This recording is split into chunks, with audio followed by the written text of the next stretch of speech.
Walt Disney World opened on October 1st, 1971, and within its first month, 400,000 people ventured from all around the globe to visit this new theme park. Most people probably flew into the Orlando McCoy Airport, an Air Force base that civilians were allowed to fly into, or the Tampa Airport. But very few people ever flew directly to the Magic Kingdom. A very small single-runway airport was constructed in 1969 during the building of the theme park, as proof of concept for the investors in Walt Disney World. The Orlando airport was simply not large enough in 1971 to handle the influx of tourists, so as a part of the Magic Kingdom, the Disney company planned to build a large airport on their property. There's enough land here to hold all the ideas and plans we could possibly imagine. Right now, our plans include an airport of the future down here in Osceola County. This vision ended as the construction of the Magic Kingdom took up a lot of focus and money, and after Walt's death, the company dropped the idea. The airport never had a large building for holding planes, and only 4 planes could be held on the property at the time. The main use of the airport was to transport people from larger airports to the resort, although, due to the size of the runway, only very small planes could land, usually carrying between 19 to 35 passengers. Disney World had an official airline at the time, Eastern Airlines, that provided service to Orlando, offering Disney-themed flights. Children would eat special Disney fun meals, take home Disney balloons, and color in Disney fun books. The airline even had a sponsored ride in Tomorrowland called If You Had Wings. Eastern Airlines advertised their flights as having a little bit of Disney magic before you even landed in Orlando. However, Eastern's planes were simply too big to land at the airport, so they would partner with smaller, Florida-based airlines that would take wealthier families directly to the Magic Kingdom. The trip from Orlando took about 15 minutes from takeoff to landing. On top of your Eastern ticket, an extra $7 could get you directly to the Magic Kingdom and save you the trouble of renting a car.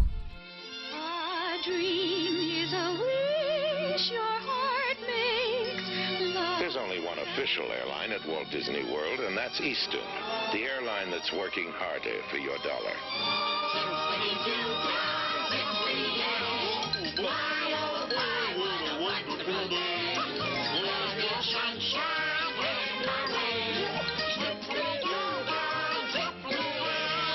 Eastern, the wings of man.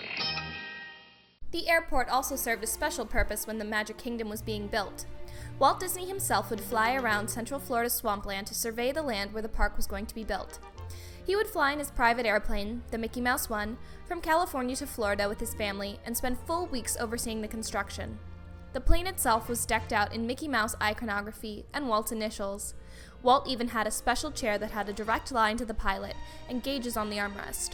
This airport helped Walt see the Florida project the few times he was able to before his death in 1966. There is an interesting myth about the runway.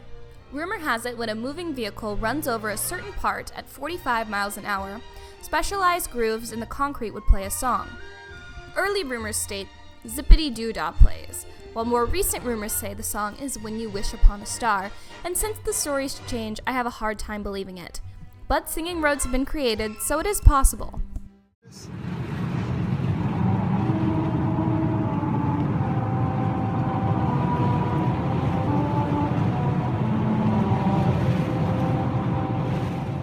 In 1973, Shawnee had ceased service to the Walt Disney World Airport, but infrequently VIPs would still fly in. In 1982, the monorail connecting the Magic Kingdom to Epcot had been built too close to the runway for any plane to safely land. No plane ever landed there again. Not even in 1993, when Walt's own airplane was flown to Orlando to be placed in the MGM Studio Backlot Tour. Part of the highway had to be closed in order to create a landing strip for the plane to land on, and then the plane was dragged to the backlot. Today, the runway mostly houses buses when they're not being used. Disney now employs a fleet of megabuses to ship tourists from the airport to the resort. Since 9/11, Walt Disney World is at a no-fly zone, so it is extremely unlikely that the runway will ever see use again. Whether it's saying or no, the airport is a very special piece of lost Disney history. Do you know the way to the Magic Kingdom? Sure I you do? But can you fly?